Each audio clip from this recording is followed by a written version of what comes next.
Today's episode is a big one, and it's all about boundaries. Not just the kind that keep the chaos out, but the kind that let love in. But here's something I want to say right out the gate. You are allowed to put your child's needs first, without apology, without over-explaining, and without guilt.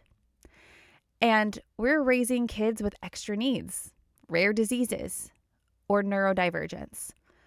The world often doesn't make space for that. So we have to be the ones who do. Welcome to the Be Mighty Mom podcast. I'm your host, Ash, autism and rare disease parent, boundary setter, and your voice of fierce, honest truth. This isn't just support, it's a movement where we ditch the fluff, get honest about autism and rare disease, and what it really takes to advocate for our kids, especially with family. I'm probably going to get a little spicy this episode, and I would apologize, but I'm not going to, because this needs to be said. You deserve friends who don't need the whole story. Let's start with this. You shouldn't need a PowerPoint presentation to justify your no. You shouldn't have to offer a full emotional TED Talk every time you say, I can't come tonight, or we need to reschedule. But the truth is, especially for those of us parenting medically complex or neurodivergent kids, we end up doing a lot of explaining we shouldn't have to do. And sometimes it feels like half of our emotional energy goes into softening the blow of our absence for others. Why we left early, why we missed another gathering, why we backed out last minute again. But hear me clearly. The right people won't ask for your footnotes. You deserve friends and family who give you the benefit of the doubt, who trust that if you say you can't be there, there's a good reason, who don't measure your loyalty by your attendance record. Because here's the thing, when your child's health is fragile or unpredictable, your availability will be too. And people who really love you, people who really see you, will get that. Okay, let me tell you something that happened not too long ago. One of my close friends had a birthday party. Just a small group, nothing wild. I was looking forward to it, genuinely. I was ready to feel like something other than a caregiver for a couple of hours. My husband was more than capable of taking care of our son. But then, life shifted. Hard. My son's rare disease flared up without warning. He was physically ill. He was scared. And he needed me. I knew instantly that I wouldn't be going anywhere. As much as my husband and I planned. As much as we knew that I was going to be out late. My husband is amazing and fully capable and present. But I also know this. I am my son's calm. When the sickness rises, when the fear kicks in, he reaches for me. Not because I'm better, not because I have some magical fix, but because my presence is a stabilizer for his nervous system. So I text my friend and I let her know I was going to be able to go. I told her I was sorry and offered to take her out to lunch another day. And her reply, short, cold, disappointing, no grace, no kindness, just distance. It's been about 2 years and our relationship is still strained. And it hurt. It still hurts. Not because I missed the party or enjoying a night out, but because it felt like I was expected to be someone I simply can't be right now.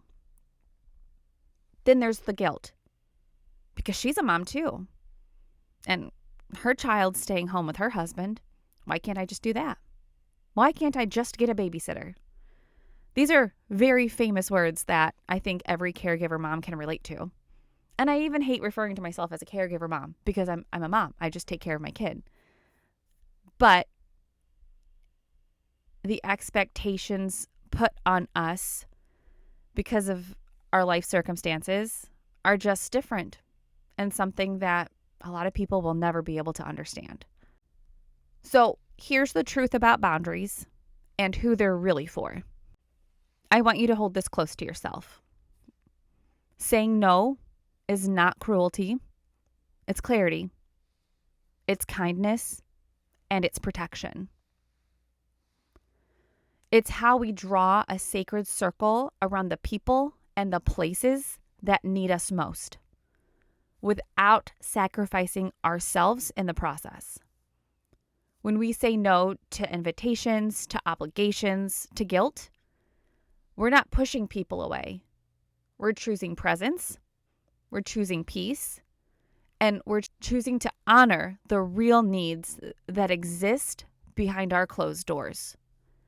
And listen, not everyone will understand your no. Not everyone deserves access to the full explanation behind it. But you do deserve relationships that respect it. Boundaries are not a rejection of others. They're a recognition of what your family needs. And if someone needs constant proof that they're a priority to you, even at the expense of your child, they're not seeing you. They're seeing who they want you to be for them. This episode is brought to you by Fidget Tee, the original sensory-friendly shirt with built-in fidgets that actually look cool. Perfect for kids who need to stim discreetly or just want something fun and functional to wear. My son absolutely loves his, and yours might too. Get 20% off your purchase with the code MAXIMUS at fidgettee.com. That's capital MAXIMUS for 20% off.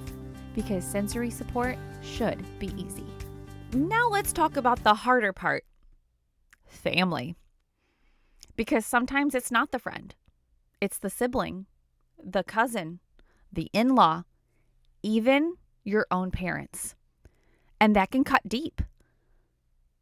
You say no to a visit. They call you selfish. You set a boundary. They call you dramatic. You explain why your child needs structure or regulation or a specific routine, and they roll their eyes. Let me say this. Deep breath. You are not responsible for other people's comfort when it comes at the cost of your child's well-being. You don't need your parents' approval to do what's best for your child. You don't owe extended family endless explanations. You don't need to shrink your reality to fit into their expectations. If someone can't see your child's needs, if they constantly prioritize their feelings over your family's truth, they are not a safe place.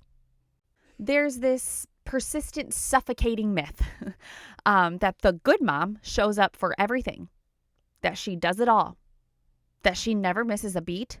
Not for school, not for social stuff, not for family, not for work. But that mom, she's a mirage. And she's probably drowning quietly in guilt and exhaustion. Our kids, especially our disabled, autistic, or medically complex kids, don't need everything from us. They need something consistent. And that something is you. Present, attuned, and regulated. You can't give them that if you're constantly abandoning your own needs to avoid disappointing others. You're not flaky. You're not cold.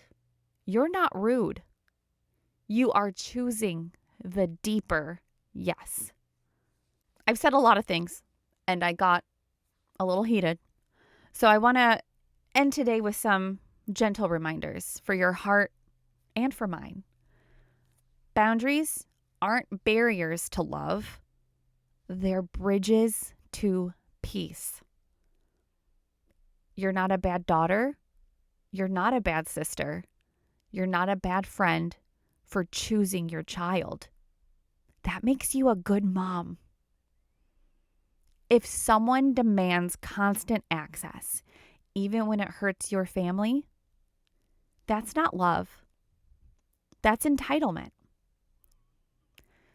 And you do not need to shrink your boundaries to protect someone else's feelings, especially at the cost of your family, your child.